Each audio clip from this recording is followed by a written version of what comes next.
The Stranger by Norman Whitney. Chapter 1.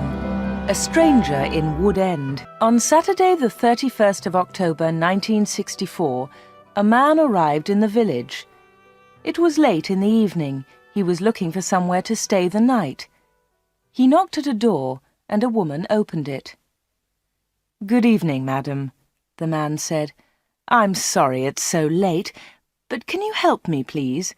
Is there a hotel in this village? I want to stay here tonight." The woman laughed. "A hotel? Here in Wood End? No, sir, I'm afraid there isn't." "What a pity," said the man. "I'm a stranger here, and I want to see your village tomorrow." The stranger was very polite. He was tall and had dark hair, and he had strange green eyes. "Perhaps Mrs. Harrison can help you," the woman said. "She has a room. Perhaps you can stay with her. Wait a minute, I'll get my coat and I'll take you there." The woman took the stranger to Mrs. Harrison's house. Mrs. Harrison gave him a room for the night. He was very glad. It was the last night of October, and it was cold. The next day was Sunday. The man looked round the village. He was very interested in the history of the village. He met some of the villagers and asked them their names. But he did not visit the church. That was unusual. The church in Wood End was the most beautiful building in the village. But the stranger was not interested in it. He did not go to church that night with all the villagers. It was the first Sunday evening of November. When the villagers came out of the church, the man had gone. They had all liked him. The ladies had thought he was very good-looking. A few weeks later he came back. It was the first Sunday in December. The villagers were coming out of church. It was cold and dark. "Hello," he said. "I'm back again. It's nice to see you all once more." His next words surprised everyone. "Perhaps you can help me," he said. "I'm looking for a house. I want to buy a house here." "Here?" someone said. "But why here? There's no work in Wood End for a young man. All the young people leave the village. They find work in Whitney, the nearest town." "I'll get a job somewhere," the stranger said. "Perhaps in Whitney." Then one of the villagers told him about old Mr. Smith's house. Mr. Smith had died in the summer. His house was empty. It was for sale. The house was on the corner of Main Street and Church Lane. "I'll ask about the house tomorrow," said the young man. "Perhaps I'll be lucky. Goodbye. I'll see you soon." The villagers watched him leave. They all saw his car. It was very big and luxurious. He looked rich.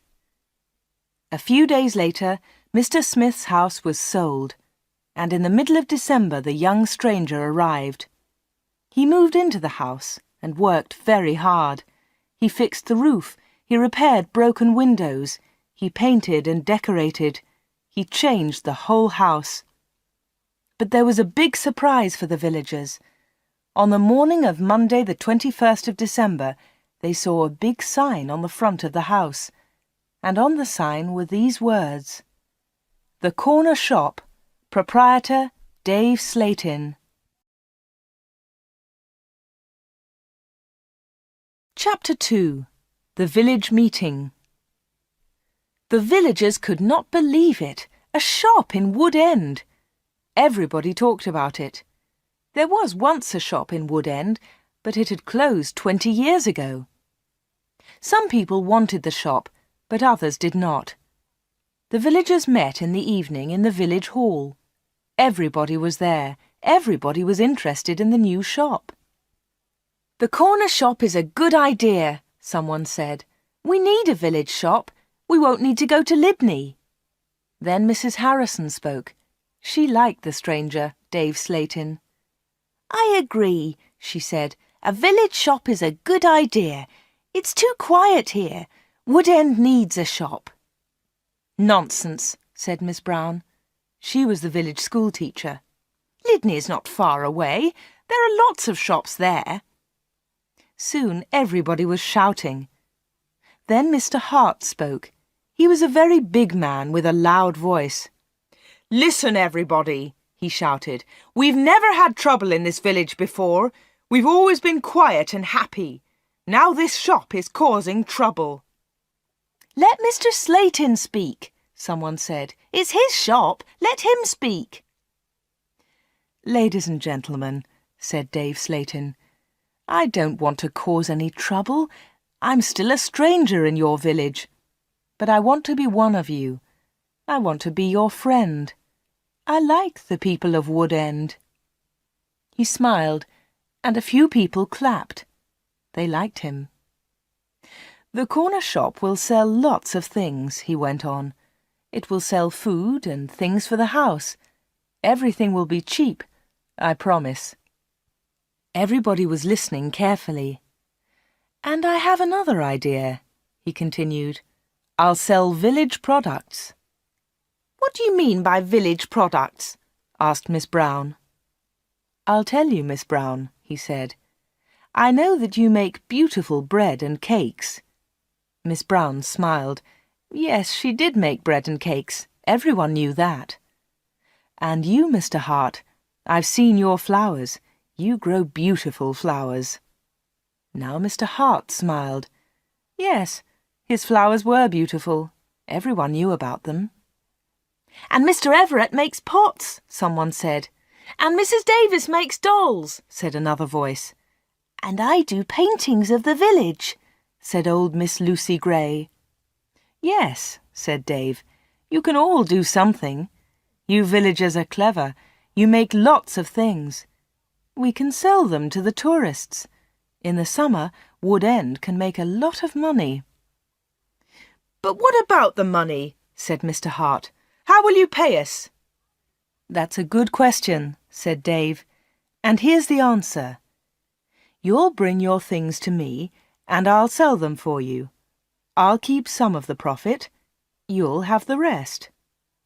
"What a good idea," said Miss Brown. "Yes, I agree," said Mr. Hart. All the villagers agreed. Everyone in the village was happy with Dave Slayton's plan. The corner shop opened on Monday the 4th of January 1965. Soon the shop was busy, and Dave needed an assistant. The new assistant in the corner shop was Anna. She started work in late January.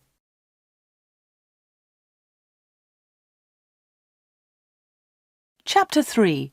The Corner Shop. Dave Slayton kept his promises. Things at the shop were good and cheap. "How does he do it?" asked Mrs. Harrison. "It's winter, but he's selling lots of fruit and vegetables, and they're cheap. I never go to Lydney now." The other villagers agreed. The corner shop was a success, and Dave seemed happy. He paid Anna good wages. Sometimes her friend Peter helped at the shop, and Dave gave him money too. Dave advertised in newspapers, and the village products sold well. People from Lydney came to the corner shop. There were lots of visitors, and Wood End became more interesting. The villagers were surprised, but pleased. They were making a lot of money. Dave lived alone in a flat above the shop. He was very popular in the village, but no one ever went to his flat. No one ever saw inside it. At the bottom of the stairs there were 2 doors. One led into the stockroom. The other door had a notice on it. "Special orders only. Keep out." The door was always locked. Anna never went into the special orders room. "Why do you lock that room, Dave?" Anna asked one day. "What's in there?" "It's for special orders," he replied. "Big orders." "But you won't get any big orders in Wood End," said Anna. Dave said nothing. He did not want to talk about that room.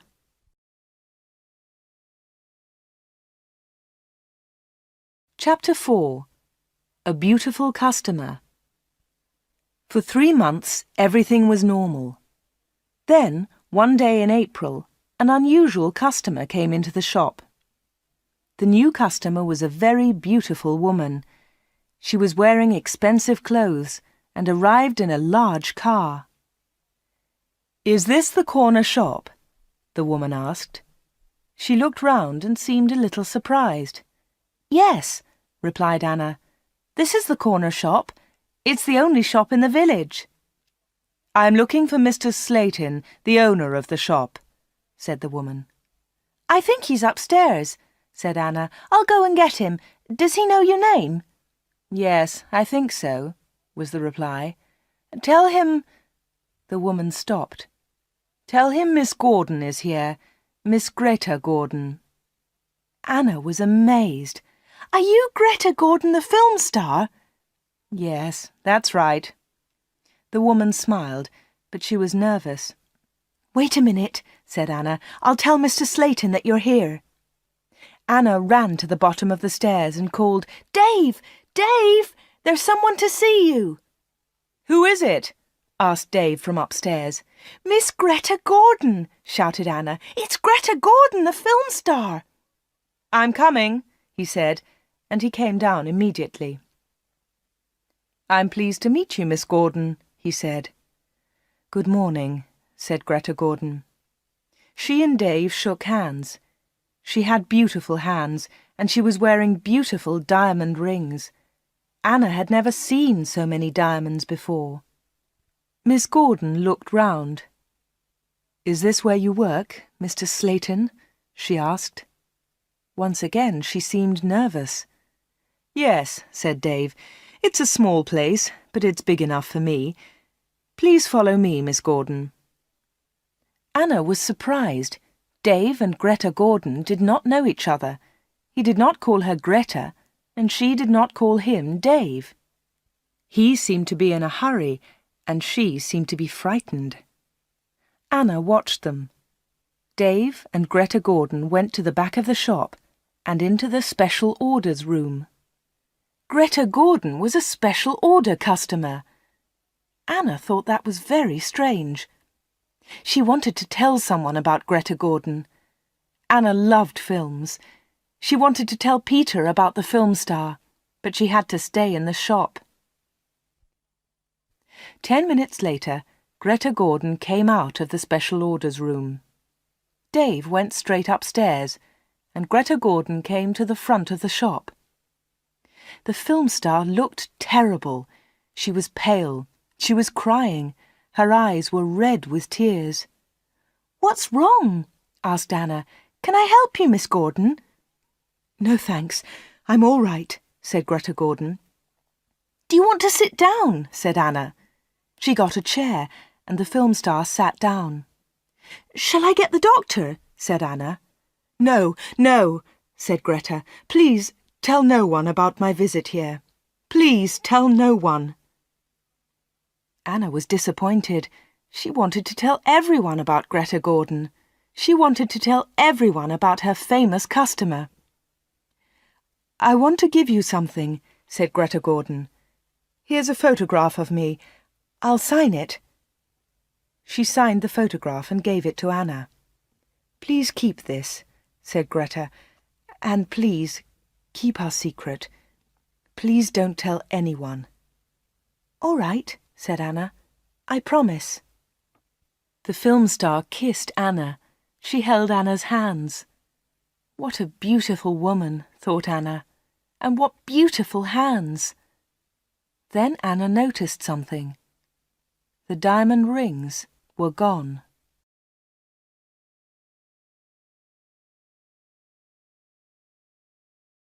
Chapter 5. A Page in Film News. Dave never talked about Greta Gordon. He never talked about her visit to the corner shop. One day, Anna asked him about the film star. "How do you know Greta Gordon?" said Anna. "Is she a friend of yours?" "I don't want to talk about her," Dave replied. "She was a special order customer. Don't ask any more questions about her, Anna." So Anna did not ask any more questions. She did not ask about Greta Gordon's special order, and she did not ask about the rings. Anna kept her promise.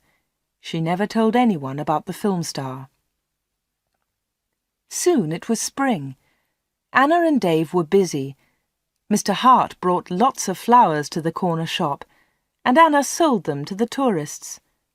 There were lots of tourists that year. In May, Peter asked Anna to marry him. She said yes. They became engaged. They planned to get married in the following year. Now they needed money, so they worked hard and they saved. They were very much in love. On Saturdays, Peter played football or cricket, and Anna often went to the cinema in Whitney. He enjoyed sports, and she loved watching films. One day, Anna was reading Film News. This was a magazine about film stars. She turned the pages. There was a picture of Greta Gordon. Anna was pleased. What a surprise! Beautiful Woman was going to be a big film, and now Greta Gordon had the star part. Anna wanted to tell Peter about Greta, but she kept her promise. She did not tell anyone. But she did show Film News to Dave Slayton. "Look, Dave," she said, "here's a story about Greta Gordon. Isn't it great? She's got the big part in Beautiful Woman." Dave looked at the magazine. "Greta Gordon will star in Beautiful Woman." The star of Beautiful Woman was Joanna Lee, but Miss Lee has broken her arm. "I don't know what happened," said Miss Lee. "I was in my bedroom. I slipped and fell." Greta Gordon will now be the star of Beautiful Woman.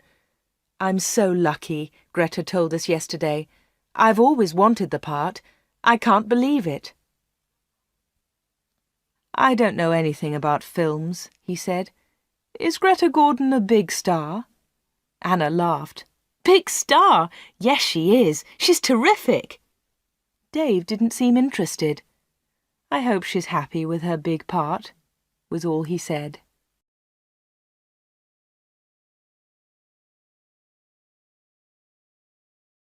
Chapter 6.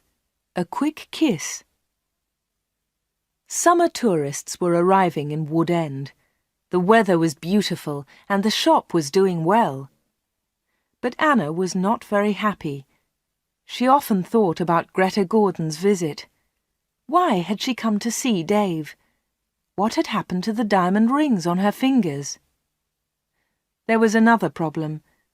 Anna loved Peter and she was going to marry him. But she liked Dave too. Dave was older, but she liked him. All the women liked him. But Anna was very close to him all day. In the daytime, Anna was with Dave. In the evening, she was with Peter. Anna was living two lives. One life was with Dave, the other life with Peter. Then one Friday, Dave surprised Anna. "What are you doing tomorrow?" he asked her. "Would you like to spend the day with me? We can go anywhere you like. We can go in my car." "I'm sorry, Dave," said Anna, "but Peter wouldn't like it." "Don't be silly," said Dave. "We won't go far. I'll close the shop at lunchtime, and we can go to Whitney." Anna wanted to go with Dave, but she was worried about Peter. "Don't worry about Peter," said Dave. "He's always busy on Saturday." Anna thought for a moment. "All right," she said. "You take me to the best cinema and to the best restaurant. Then I'll come with you." "Of course," laughed Dave. "Anything you want, Anna." So the next afternoon, Dave and Anna went together to Whitney. They had a good time. Dave bought Anna a new, expensive dress. Then they went to a cinema and afterwards to a restaurant. Peter played cricket that Saturday. He never knew about Anna's day with Dave. He was playing in another village and returned to Wood End very late. Dave and Anna were also very late. Dave stopped his car near the corner shop. The night was warm. "Thanks, Dave," said Anna. "It was a lovely day." "I enjoyed it too," said Dave. He put his arm round her shoulders and kissed her. It was a quick kiss, but for Anna, it was wonderful.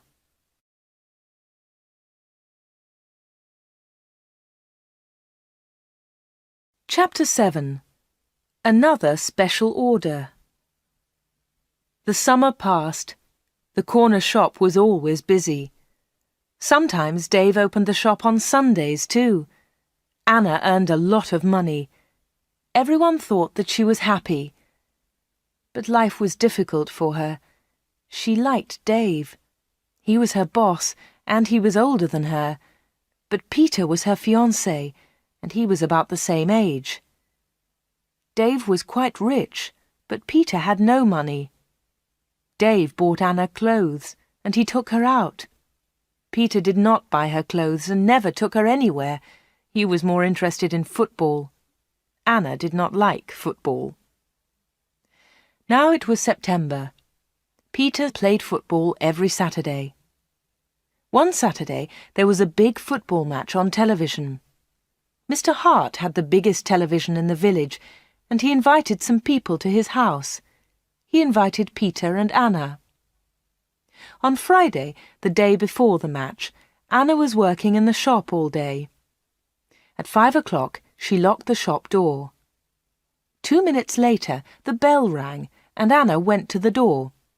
There was a young man outside. He was carrying a small case. "Hello," she said. "Can I help you?" "I hope so," said the young man. "I want to see Mr. Slayton." "I'm afraid that the shop is closed now," said Anna. "We're open tomorrow morning." "But I've got an appointment," said the young man. Then Dave spoke behind Anna. She hadn't seen him. "Yes, I've been waiting for you," said Dave. "You're late." "I'm very sorry, Mr. Slayton," said the young man. Never mind, said Dave rudely. His rudeness surprised Anna. The young man seemed afraid. "But can you see me now?" he asked. "Yes," said Dave. "Come in." Dave turned to Anna. "Anna, it's after 5 o'clock. You can go home now." "I won't be long," said Anna. Dave was angry. "Hurry up and go home," he said. But Anna wanted to stay. She wanted to know about the young man. The young man followed Dave to the back of the shop and into the special orders room. Another special order, another special customer. Anna waited. But soon it was 5:30. Anna put her coat on and left the shop. She closed the door very loudly. Then she went round the corner and waited. Soon there was a noise. The young man was leaving the shop. Anna could not see him, but she could hear him. He was speaking to Dave. "Are you sure?" said the young man. "What do you mean?" asked Dave. "Is this the only way?" said the young man. "Yes, it is," said Dave. "Don't worry, everything will be all right. Goodbye." Anna heard the shop door close. She came round the corner and saw the young man. He was walking quickly to his car. Anna noticed immediately that he was not carrying his case. She followed him. "Excuse me," she said, "you've forgotten something. You've left something behind." The young man turned round. Anna stopped. Suddenly she was frightened. The young man's face was white. It was white with fear. "Please go away," said the young man. "Leave me alone. I want to go home. Leave me alone." He got into his car and drove off. Anna stood in the street and watched him. She was thinking. Why had the young man come to the corner shop? What was his special order? And why had he left his small case with Dave Slayton? Chapter 8. The Football Match. The next day was the day of the big football match. Mr. Hart had invited about 10 people. Anna did not watch the game. She was helping Mrs. Hart in the kitchen. They were making tea. It was a good game, and everyone was enjoying it. At half-time, Peter went into the kitchen. "Why don't you come and watch the match, Anna?" he said. "It's really good. Come on." Anna laughed. "No, thanks," she said. "I'm helping Mrs. Hart. Look, here's the tea. Can you take it in to the others?" "OK," said Peter. "It's a terrific match. Mike Bailey scored a great goal." Peter took the tea into the sitting room, and the second half of the match started. The second half was very exciting. Mike Bailey scored another goal after 20 minutes. The score was 2-0. Then the other side scored 2 quick goals. It was 2-2. There were only 5 minutes of the match left. "Come on!" shouted Peter. "Come on, Mike, let's have another goal!" In the last seconds of the match, Mike Bailey scored the winner. It was his 3rd goal of the match. But something was wrong. The other team's goalkeeper was injured. Bailey had been very near the goalkeeper, and he had kicked the ball very hard. The ball had hit the goalkeeper's neck. Mrs. Hart and Anna came in from the kitchen. "What's happened?" said Anna. "What's wrong?" "It's Brian Thomas, the goalkeeper," said Peter. "He's injured." It was serious. The goalkeeper had broken his neck. Later they all watched the news on TV. They saw pictures of Mike Bailey's 3rd goal. It was a great goal. They saw the ball hit the goalkeeper. It was an accident. The TV announcer said, "And now over to our sports studio for an interview with Mike Bailey." They all watched the interview. The TV showed a picture of Mike Bailey and the interviewer. "Mike," said the interviewer, 3 goals in 1 match. How do you feel about that?" But Mike Bailey said nothing. He could not speak. He tried to speak, but he could not. It was terrible. The interviewer tried another question. "Let me ask you about the 3rd goal, Mike. It was a great goal, but how do you feel about the injury to Brian Thomas?" It was a silly question. The injured goalkeeper would never play football again. Mike Bailey said nothing. He looked very ill. When the interview ended, Mr. Hart turned off the TV. No one noticed that Anna had left the room. Mike Bailey had looked frightened. Anna was frightened too. Mike Bailey and Anna had met before, the day before, at the corner shop.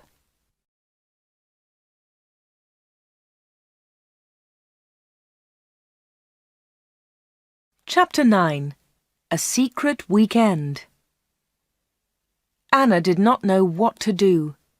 She was only 17, but sometimes she felt much older. She wanted to ask Dave about Mike Bailey and Greta Gordon. She wanted to know about special orders.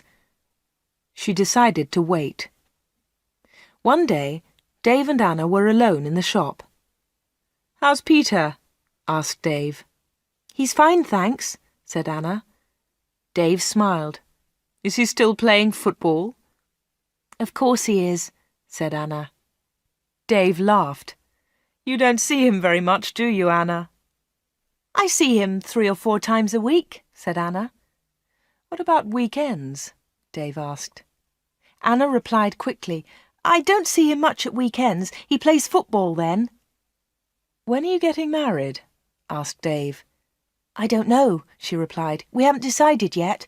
Perhaps next year." "That's a long time." Dave smiled at Anna. Anna felt afraid. She also felt excited. She didn't know why. "Sometimes you're bored, Anna, aren't you?" said Dave. He looked into her eyes. "Yes," said Anna, "that's true." "Why don't you come away with me for a weekend?" said Dave. "We can go to London." A weekend in London! Anna had only been to London once for a day. Anna was excited, but she was also afraid. "I don't know," she said. "I must think of Peter." "Oh, forget him," said Dave. "He'll never know. Come with me and we'll go to the best shops. We'll go to the best cinema. Will you come with me?" Anna said nothing. Suddenly she had an idea. She looked at Dave. "Perhaps I'll come with you," she said. Good, said Dave. That's great. But first, said Anna, I want to ask you something. What do you want to know? He said quietly. I want to know about your special orders. Very clever, said Dave. You're a village girl, but you're very clever, Anna. Village girls aren't stupid, said Anna. Now tell me about your special orders, then I'll come to London with you. Dave was angry. One question. You can ask me one question, he said. Quickly, Anna asked, Why do people come to you? Why? One question. Only one, shouted Dave. All right, said Anna, but don't shout. Tell me, why do people come to see you? Dave thought about his answer. He spoke quietly. They come for help, he said. They need help, and I sell help to them. That's all. Anna didn't understand.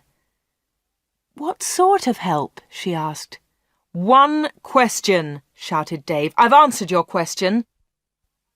Anna said no more. She and Dave had made an agreement.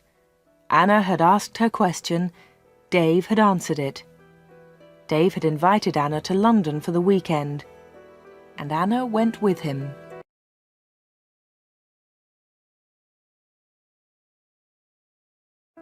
Chapter 10. A Quarrel. Anna enjoyed the weekend.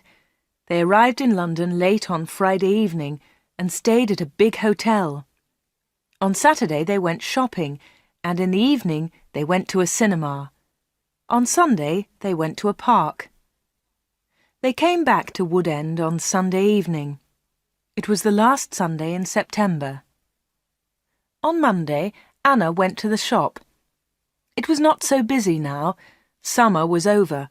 Most of the customers were villagers. It was a cold autumn. On Monday evening, Peter came to see Anna. "Hello," said Anna. "Did you win on Saturday?" "No," said Peter. "We didn't win, and I didn't play." Anna was surprised. "You didn't play? Why not? What was wrong?" "I didn't feel very well on Saturday morning. I stayed in Wood End. I was in the village all weekend." Anna's face was red. Her voice was quiet. "Are you feeling better now?" she asked. "No," said Peter, "and you know why." Anna tried to look surprised. "Me?" she said. "Oh, Anna," said Peter, "you know what's wrong. It's you and Dave Slatin." "What do you mean, me and Dave Slatin?" said Anna quickly. "You went away with him on Friday evening. Someone saw you in Dave's car." Anna tried to explain. "Oh, it's nothing," she said. "Dave and I went—" "Shut up," said Peter. "I don't want to know, Anna. Don't talk about it." "But Peter," said Anna. Peter didn't listen. "I know he's got a lot of money. He can take you to places. He's from a big city. I'm a poor village boy, Anna. But you must choose. You must choose between Dave and me. You can't have both of us." "I know that, Peter," said Anna, "and I don't want both of you. But listen, Peter, I want to tell you about Dave. There's something very strange about him." "Dave, Dave, Dave," Peter shouted. "You talk about him all the time. I don't want to hear his name again." Peter turned round and walked out of the room. He left Anna's house. Now Anna was alone. She was very unhappy. She wanted to talk to Peter. She wanted to tell him about Dave. She wanted to tell him about Greta Gordon and about Mike Bailey. But Peter had left her. Chapter 11. Arthur Reisman. It was October. It was cold and wet. Anna was not very busy at the shop. She was very unhappy. She was a different girl. She seemed older. She didn't go out much. She looked ill. Most of the villagers knew that Anna had quarrelled with Peter. They also knew that she had been to London with Dave, but no one was able to help Anna. She did not talk to anyone. Before, she had been a happy, smiling girl. Now she was sad and lonely. She went to the shop every day. She was waiting for another special customer. Anna did not wait long. It was the middle of the month. Anna was alone in the shop. It was almost lunchtime. A middle-aged gentleman came in. He was a big man with a very large moustache. He was well dressed, and he was carrying a large briefcase. "Good morning, miss," he said politely. "Good morning, sir," said Anna. "Can I help you?" Anna was very polite too. She was interested in this man. "I'm looking for Mr. David Slayton," said the man. Anna smiled. "Are you a salesman?" she asked. She knew that he was not a salesman. He didn't look like a salesman, but she wanted to talk to the man. The man smiled. "Yes, I am a salesman," he said. That was not true. Anna knew that the man was lying. Then she said, "Perhaps I can help you, sir. I usually speak to the salesman." She looked at the man's case. It had the letters ARICS printed on it. "Thank you," said the man very politely, "but I have a private appointment. I have come from London, and I must see Mr. Slayton." "I'm sorry," said Anna. "He's very busy at the moment, but I'll tell him you're here. What's your name, please?" The man smiled. "Roberts," he said. "Arthur Roberts." Anna went to the back of the shop. Dave was coming down the stairs. "There's a man in the shop," said Anna. "He wants to speak to you." "Thanks," said Dave, and he went to the front of the shop. "Good morning, Mr. Reisman," said Dave. "I'm pleased to meet you." Anna listened. Reisman! The man's name was Reisman, not Roberts. What a liar! The man did not look at Anna. "I'm pleased to meet you, Mr. Slayton," the man said. "Please come with me," said Dave. Mr. Reisman followed Dave. They went into the special orders room. A minute later, Dave came out. He came to the front of the shop. "It's lunchtime, Anna," he said. "You can go home now." "Thanks, Dave," said Anna. "I'm going in a few moments." Dave went back to the special orders room. Anna did not leave the shop. She waited. Anna wrote down the letters ARICS.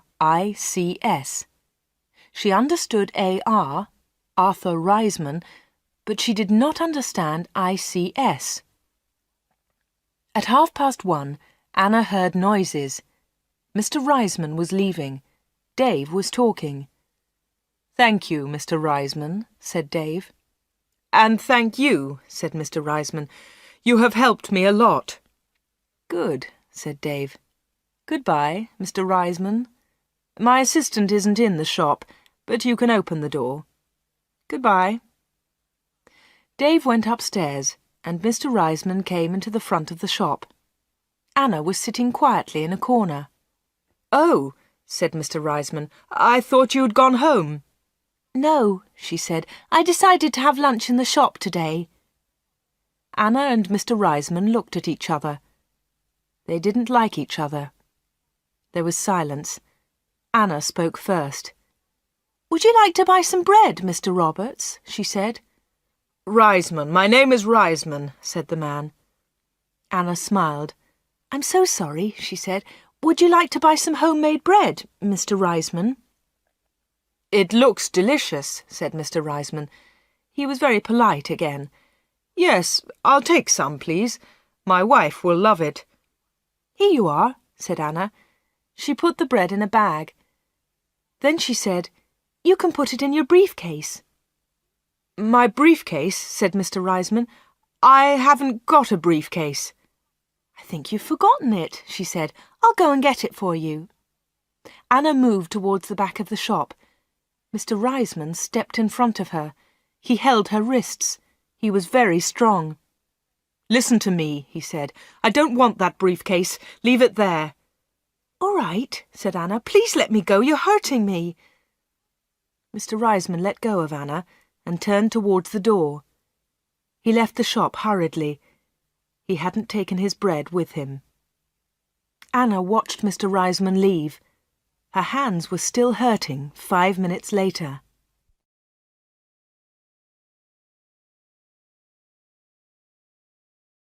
Chapter 12. Anna waits for news. Anna waited for some news about Mr. Reisman. She remembered Greta Gordon. The film star had visited the corner shop. Later there was news about her in a magazine. Mike Bailey had visited the corner shop too. Later there was a lot of news about him on TV. And now Mr. Reisman had visited the corner shop. Anna was waiting for some news about him. All 3 visitors had been special customers. They had all seen Dave. They had all been in the special orders room. And they had all left something with Dave. Greta Gordon had left her diamond rings. Mike Bailey had left his case. Mr. Reisman had left his briefcase. Anna wanted to find out more about the 3 special customers. She thought about Mr. Reisman. His case had the letters ARICS on it. She understood AR, but what was ICS? Perhaps Mr. Reisman was a businessman and ICS was his company. Anna looked in the newspapers, but she didn't find anything about ICS. She read the magazines. She listened to the radio. She watched TV. But there was nothing about ICS. Anna heard nothing. She saw nothing. Then she had an idea. She decided to go to London and find Arthur Reisman. It was a Friday. Early in the morning she left a note for Dave. She took the note to the shop. "Dear Dave," it said, "sorry I can't come in today. I'm going to Whitney. I'm buying some things for my wedding. Anna."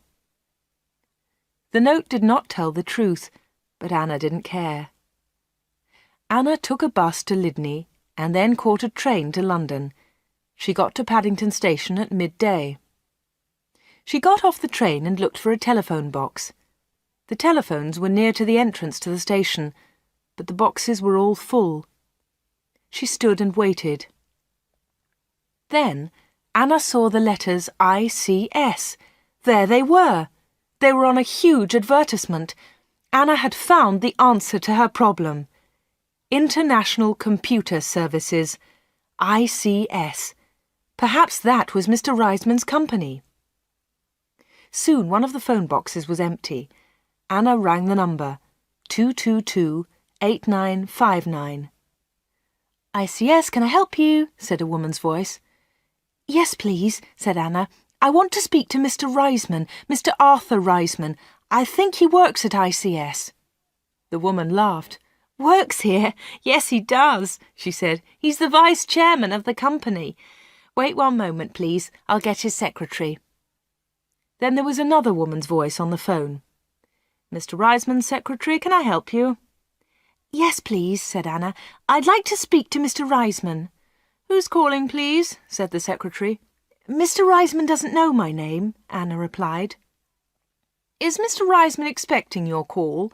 the secretary asked. "No, he isn't," said Anna. "I'm afraid he can't speak to you now," said the secretary.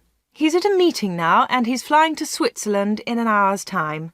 "But I must speak to him for a few minutes," said Anna. The secretary became annoyed. "That's impossible," she said, "but I can take a message." "No, thanks," said Anna. "I'll call again next week. Will Mr. Reisman be back then?" "Yes, he will," replied the secretary. "Goodbye." And she put the phone down. Anna had found Mr. Reisman's company, but she hadn't spoken to him. Anna spent the afternoon in London. She went to see a film, then she had tea in a small cafe near Paddington Station. Her train left London at 6:30.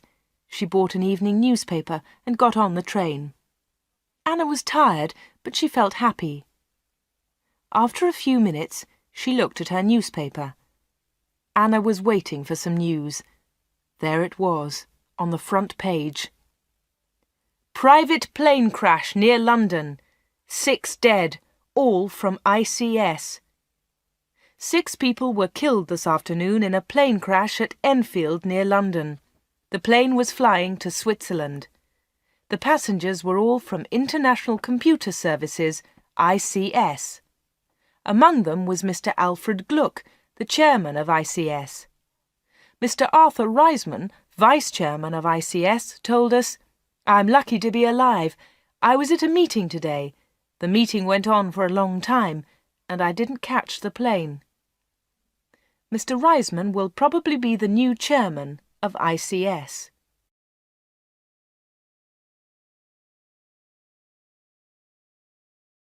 Chapter 13. The Special Orders Room. Anna got home about 10 o'clock. She turned on the radio and listened to the news. The chairman of ICS was dead, and Mr. Reisman was the new chairman. Anna didn't sleep that night. She was thinking about Dave Slayton and the special orders. What were they? What was Dave Slayton doing in that room? On Saturday morning she went to the shop. Dave said nothing to her. He was angry because Anna had not worked on Friday. He didn't ask about her day off, and Anna didn't tell him about it. At 11 o'clock, Dave left the shop. He got in his car and drove off. Anna was alone. This was her chance. She went to the back of the shop and turned the handle of the locked door. But the special orders room was not locked.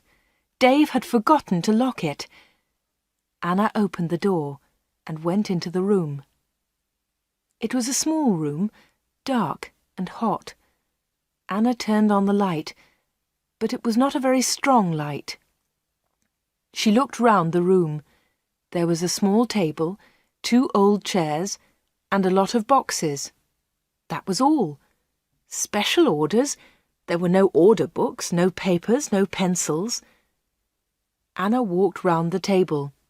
It was difficult because there were a lot of boxes on the floor. Anna opened one of the boxes and looked inside. She found some old magazines and newspapers. Underneath, there were some dirty old clothes. But underneath the clothes, she discovered some money. Lots of money. British money, French money, American, German. There was money from all over the world. Anna was amazed. She had never seen so much money before. She looked round again and found Mike Bailey's case. It was empty. Then she found Arthur Reisman's briefcase.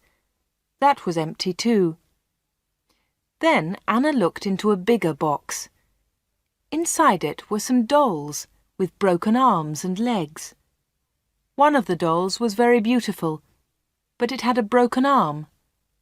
Anna put it on the table. Then Anna found a book about football.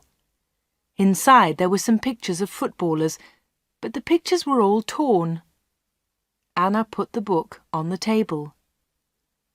Anna looked into the box again and found some little cars.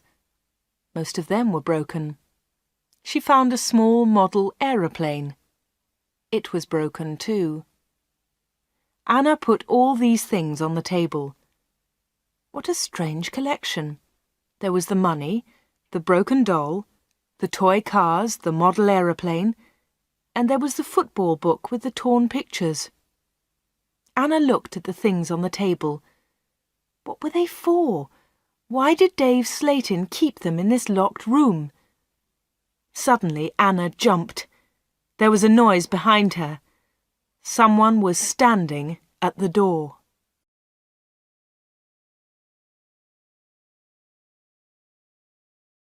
Chapter 14. The Special Customers. "What about the diamond rings?" said a voice. It was Dave Slayton. He was laughing. "I left the door open for you," he said. "I wanted you to go into this room this morning." Anna was frightened, but she tried not to show her fear. "You haven't found the diamonds," Dave said again.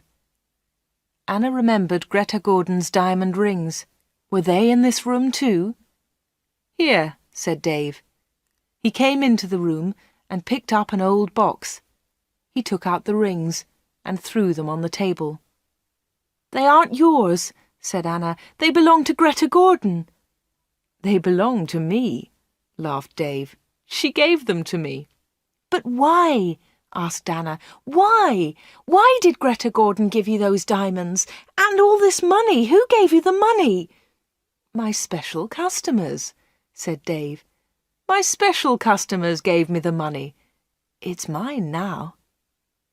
"Mike Bailey and Mr. Reisman gave you all this money?" asked Anna. "Yes," said Dave. "You have seen some of my special customers, not all of them." "But why do they come?" Anna asked again. "These people come to me for help," replied Dave Slayton. "I help them, and they pay me." "But how do you help them?" asked Anna. Dave Slayton picked up the beautiful doll with the broken arm. "Do you remember Joanna Lee?" he asked Anna. Anna thought for a moment. "Joanna Lee?" she said. "Yes, of course I remember her. She's the actress who broke her arm. Greta Gordon got her part." "That's right," said Dave Slayton. "This doll is Joanna Lee." Anna felt more afraid. What kind of man was Dave Slayton? Dave Slayton pointed to a torn photograph in the football book. "Who's that, Anna?" he asked. Anna remembered the face. She had seen it on TV. "Brian Thomas," she replied. "He's a goalkeeper." "He was a goalkeeper," said Dave Slayton. Anna was terribly frightened now. Dave Slayton was an evil man. Dave Slayton moved close to Anna. He picked up the broken aeroplane.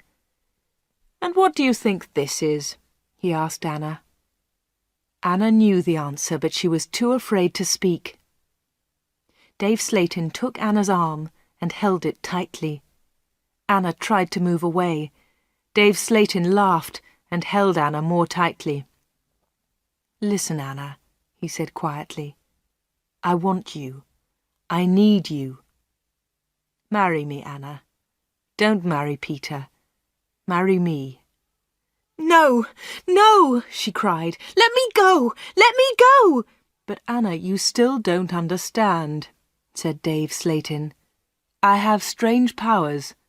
I can give you everything you want." He looked into Anna's eyes.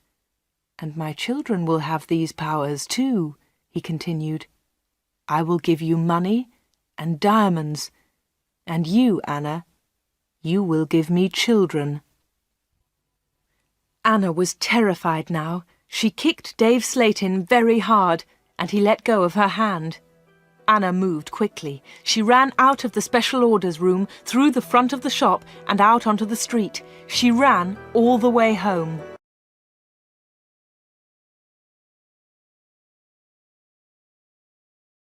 Chapter 15.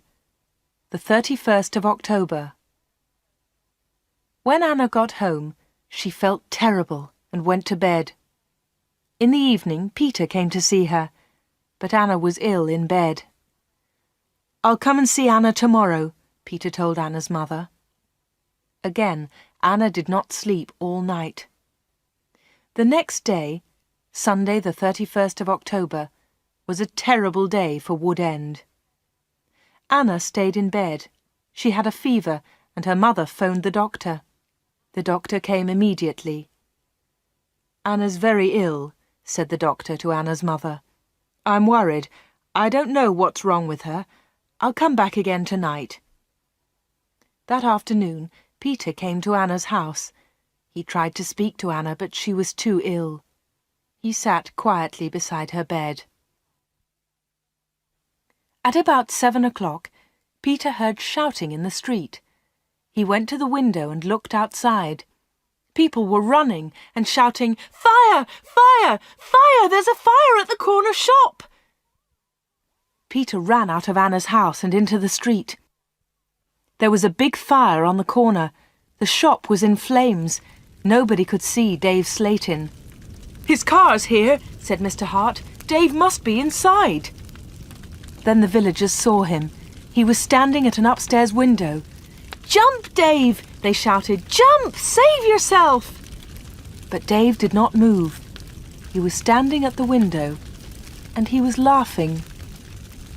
Some of the women in the street started screaming. Mr. Hart tried to run into the shop, but the others pulled him back. Flames were leaping up from the shop. The flames reached Dave Slayton. The villagers saw that he was still laughing. That was the last time they saw him. The flames hid him completely. No one was able to save him, and no one ever saw him again. Peter went back to Anna's house. The doctor was in the kitchen, talking to Anna's mother. Suddenly, there was a scream. They ran upstairs to Anna's room. Anna was dead.